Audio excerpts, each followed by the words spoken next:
This is pretty cool because there's a lot more people here today than there have been in the past. I remember the first time we did Media Day, there were two people, and one of them was Scholes, and he was a freshman, and he had his iPhone out there asking me questions. So it's really cool to see how much softball and baseball have grown, particularly all the excitement that's been around softball for a while, and baseball had just such a tremendous year last year. So I'm really excited for that. As far as softball is concerned, I think something that's great that's new on the horizon is as we're building our brand new baseball stadium, super excited about that. We've also had an opportunity to enhance softball, and this year we've added a berm to us, so when the weather finally turns, you'll get to see the green grass, and it's going to be something. And the reason this is so special to me is because it shows a continued commitment by the athletic department to enhance the softball program. I mean, it's a very expensive thing that we weren't counting on and budgeting for this season, so the fact that our athletic department was willing to chip in and do this is incredible. It's also a big deal because we have had the opportunity to host either a regional or a super regional 5 times since 2011. Our team is a mainstay now in regionals and super regionals. We've been in super regionals several times in the past few years. We've had an appearance in the Women's College World Series recently, so we are definitely a team that the Big Blue Nation can get behind, so I'm very excited about this commitment. You know, our team is very interesting. We are returning some unbelievable players. We have great strength in our position players that are coming back. Our outfield right now is probably as best as it's ever been with returning Vic, Henson, Rainwater, who am I forgetting? Oh, Brooklyn, our senior, yes, Brooklyn, who is an amazing person. We've also added Lauren Johnson has been incredible. She's fast. She's a freshman. Offensively, she hit over 400 in our scrimmages, so she's going to add a lot of pop to the lineup. So I feel incredible things are on the horizon for our outfield. Our infield also returning some tremendous players. On the left side, we have Abby Cheek and Katie Reed coming back, who in my opinion are probably one of the strongest left sides in the entire country. We have Alex Martins coming back on the right side right now. She's at second base, and she is doing incredible. My hope was to move her to first base because I believe she would be one of the best first basemen in the country, but she seems to not be getting beat out at second base, so that really says a lot about her work ethic and her commitment to her speed. And then the one position that we're not sure right now what we're going to do with, I think we have a really solid plan at the beginning. Right now, Mallory Payton has done an exceptional job there. Autumn Humes, who's a transfer, also has done a good job there. And one of the reasons we have a little bit of a hole at first base is because we anticipate that Erin Rethlake will have a much bigger role on the mound that she's had in the past. Last year was really a coming out party for her. She did an exceptional job, and I'll tell you, I was so impressed at the work that she did in regionals and in super regionals. And to be able to pitch in those games and to have that big game experience coming back is something that our program has always had as a cornerstone. And we believe that Erin's going to be able to take that in, along with our pitching staff.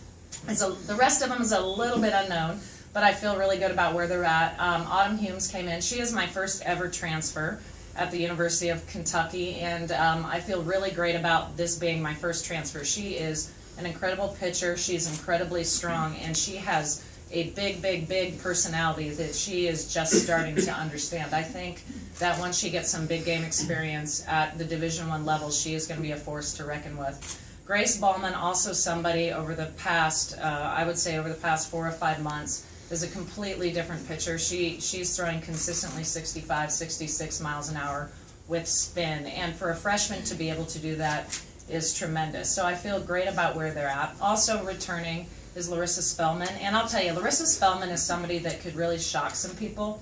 She had her best game last year against Mississippi State. I missed it because I got ejected, but you know, it's something that we still talk about. And what I loved about that appearance is we were in a really bad place during that game, and here's somebody who was barely warm, came in, put the team on her back, and carried them. So that was really showed us what she could do, and she's just a sophomore. And then, of course, we have Bethany Todd, who's from down the road, that can really spin the ball. Another player that I'm super excited about, who has just recently really started to show the type of player that she is Ashley Ruiz. She has done an exceptional job defensively. She also adds depth to the pitching staff and is really starting to hit the ball well. So those players, I'm probably forgetting a couple, but right now I would say those are the ones that seem to be standing out in our team scrimmages and putting up tons of numbers. And as the other players continue to develop, I think we have a very deep team going into 2018. So we'll open it up for questions. Richie, you talked about your stadium, and obviously people driving by can see it, and it makes an impression. But how vital has the hitting facility been for the development of your program over the last 2 or 3 years? Well, our facility is amazing for a lot of reasons. So what the country sees is they see it's really blue, and that was something that we wanted when we designed it. And the hitting building is the largest for softball only in the country. And I think for the Big Blue Nation to say that they can do that and support women's athletics on that level really says a lot about this administration. With that said, the real value in the hitting building is that our players can come and go and work on their own. And the reason that that's essential is because our team GPA, which is things that don't really get talked about, it's been over a 3.4 over the last 11 semesters. In fact, the 3 women sitting in this room right now all have a 4.0. That's not why they were picked. They were picked because they're good softball players. But they also happen to be outstanding students. And the only way that you can be an outstanding student and be able to compete at such a high level is if you have the support of your athletic department, not only in our incredible CATS unit, but also we have the athletic facilities so that they can work their class schedules the way that they need to, and they can get their work in. The other reason it's essential is because in today's day and age, with all the new rules that the NCAA has out there, it kind of puts people who are not very self-motivated at a disadvantage. So if I can go out there and I can recruit individuals who are incredibly self-motivated or self-starters, that you can tell them what they need to practice, then they'll go out there and they'll do it on their own. And that is probably the secret of Kentucky softball. Is as great as our facilities is, it always comes down to the people. And I've been so lucky to have tremendous people who are willing to work hard, work at their craft, and continue to improve all the years. And it says a lot about them, and it says a lot about the administration.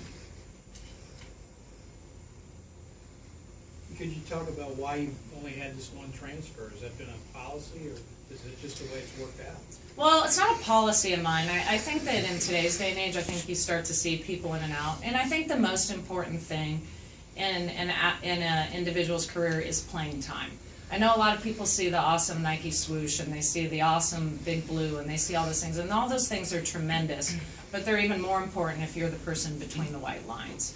And I think that Kentucky is such a cool place that it's really, really hard to leave.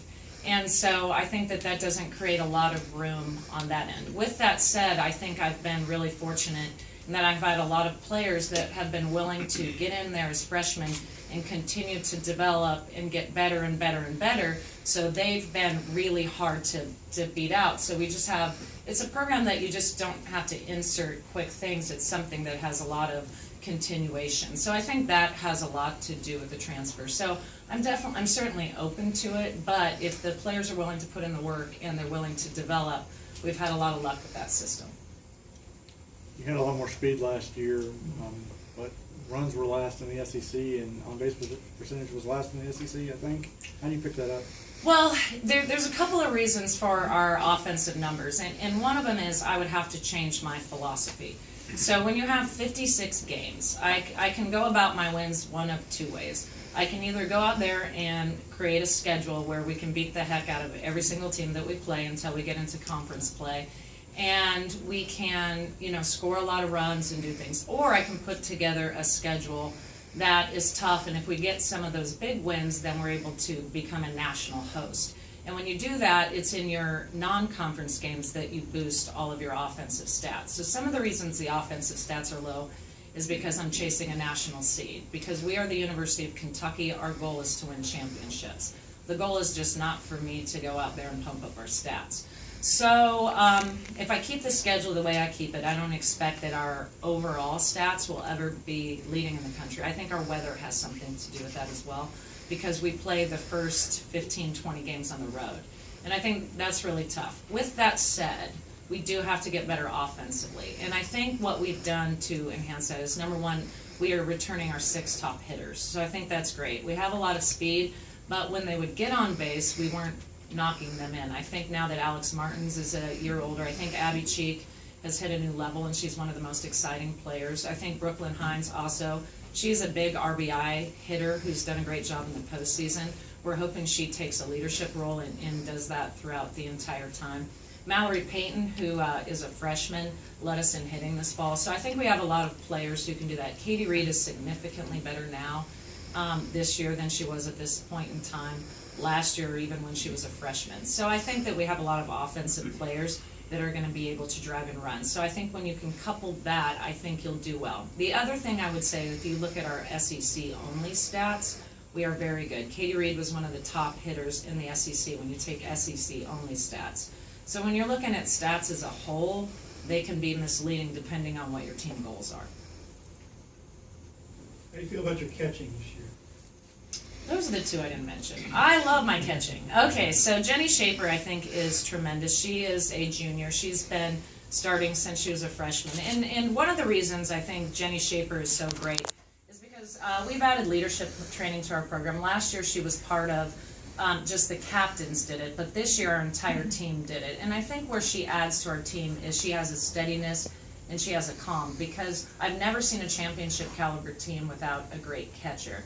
So I think she does an unbelievable job with the battery and keeping them calm, and she has to handle a lot of different types of pitchers, and they're all a little wild right now. So I think that she does it so well is a strength of ours. Rachel Metzger also has really stepped up her game this year. She's done a much better job handling the battery, and when she's not behind the dish, she's also played first base for us last year. So I feel great about our battery as a whole, and especially as our catching. Our catching is one of those positions that we have led the, we have been one of the best in the SEC over the last 10 years behind the dish. One thing I forgot to mention is we had Fan Day last week, and I know a lot of you guys were out there, and it was exceptional. But one of the things that I noticed is I had not seen the baseball team in a year. I had not seen them in uniform. I had not seen them. I mean, I see them come and go in the weight room, but I hadn't seen them very often. And to see I looked at them and I'm like, wow, they are really strong. And then I looked over at our team and I went, wow, they're really strong. And then I started thinking about it, and both of us have the same strength staff and the same nutritionist. So I wanted to make sure, I would be remiss if I didn't mention that, because I think that our athletic department, one of our strengths at UK is our commitment to that part of the game, and I think both of us definitely excel in that level. Rachel, is there any boost in the department as a whole as this kind of South Campus athletic village is built with the new baseball stadium, the soccer, obviously, that came after you guys, all those in a row there? Yes, I think the boost is twofold. One, I think we have been winning for a little bit, but this year we're on national TV 12 times, not just the network, which our school does a great job. Our video department does an awesome job putting all of our games on that platform, but the fact that we're on national TV 12 times is unbelievable. Then when you had the excitement of the baseball team doing so well last year, so you had two teams who were really getting it done on the ball field and adding some excitement to the group. And then as you add soccer in the middle of us, and now we can actually see the construction when we're coming in on alumni, it adds to the overall feeling of what an unbelievable athletic department. And last year, the fact that we finished 10th overall nationally also gave a big boost to us, but we would not have finished 10th overall if softball and baseball hadn't closed the deal along with track at the end of the year. So I think that there's a big buzz right now. Now, though, the hard part is we've all done this, what's next? And I think that's the key for softball, at least. We're thinking about what's next. We've been to Super Regionals several times. We've been to the World Series. We're on to what's next. And I think that continue to strive to be the best is what really drives this athletic department. Are there any questions? Okay, thank you very much.